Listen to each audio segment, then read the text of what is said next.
Hi, David Odell here with Odell Complete Concrete. Today, on this particular job site, we're going to be focusing on the garage floor. We're going to remove and replace that. Then, within this same location, we're going to be doing a paver driveway, some artificial turf as well. Right now, it's all about the garage floor. Take a look at the existing floor here. It's crowned in the middle about a good inch. And you can see it's been patched a couple times. I don't know what's going on with that. It seemed like it's almost a tree got underneath it, tree roots maybe, and lifted it at one point or another. Hard to say, but anyway, it's a disaster. So it's got to come out. There's no way to repair that. And it's coming out really easily because, there's no reinforcement. If there had been some kind of reinforcement, like some 3/8 steel or half-inch rebar or pink bar, something in there, substantial, it may have prevented that from crowning in the middle. You may have still gotten cracks, but at least it wouldn't have just started moving wherever it wanted to. So it came out relatively easy because it was already broken into a lot of pieces. Got a little Toro Dingo on the site.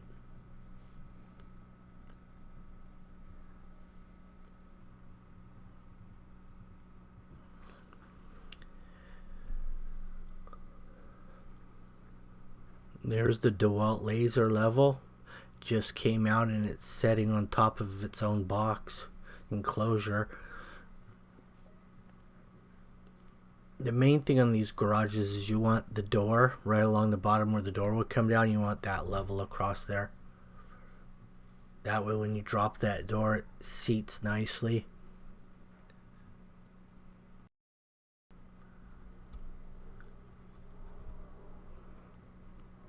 You don't need a lot of slope on these garage floors because it's covered and enclosed.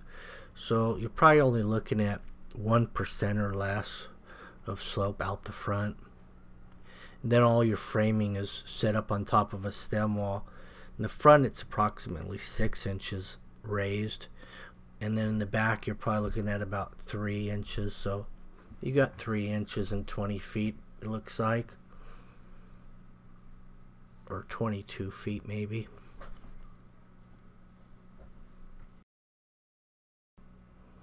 It looks like some of the footing from the sides of that little raised stem wall is kind of high, so it's got to be all chipped down a little bit to get some new concrete over it, over the footing. This is most likely very expansive soil, so that may have been what caused it to crown in the middle. Maybe you got some moisture underneath there. When that happens with the clay soils, it expands. That may have been a problem.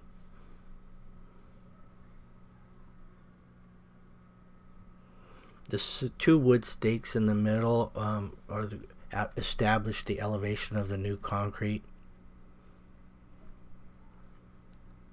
There's a mark and probably a 16 duplex right at the height of the new floor level. We're using 3/8 inch steel rebar at 2-foot centers each direction.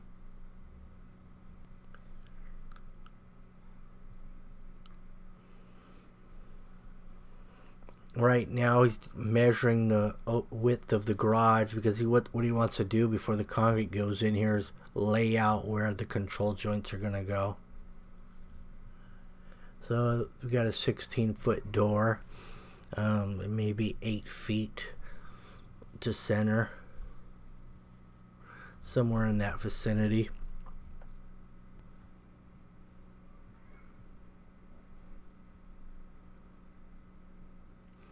So you're going to end up with 4 squares after the joints cut in here, and they're going to be about 8 by 10 each.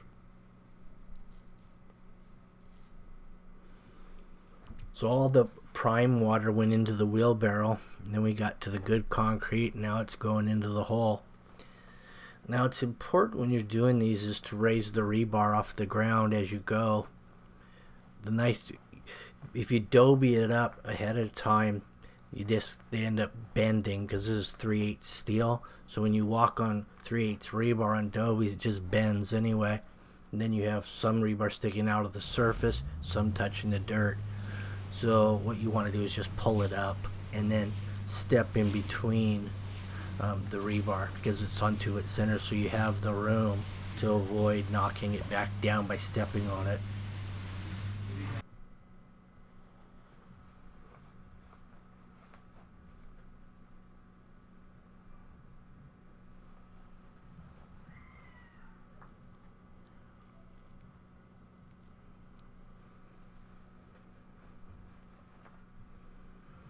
You can see in the background there, they're pouring the steps.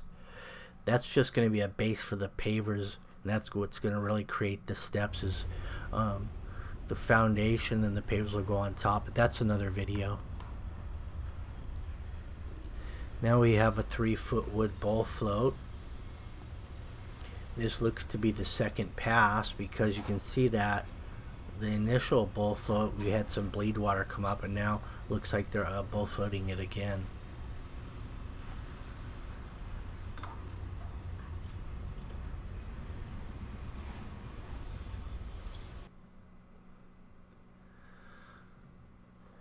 Now we have a nice Fresno going on here with a rocker arm, and that appears to be a 3-foot as well, blue steel.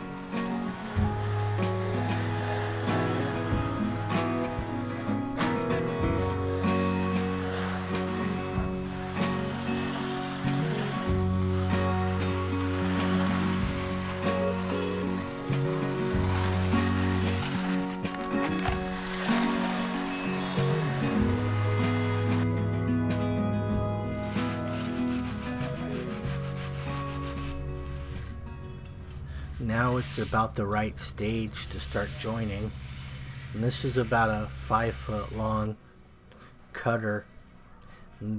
Being that long, it really helps you maintain a straight line.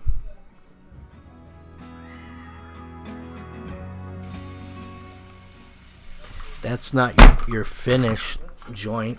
That's just to establish a straight line, and then inevitably you'll have a 3/4 deep, 1/2-inch radius joint. Now he's just checking the slope there to make sure that it is draining out of the garage.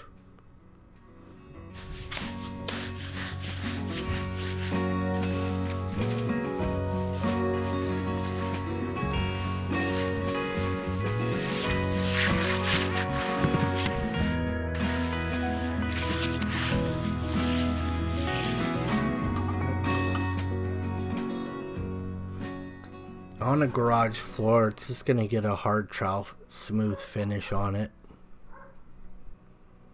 Well, that about wraps up this garage floor. It turned out beautiful. Anyway, thank you for watching and have a good day.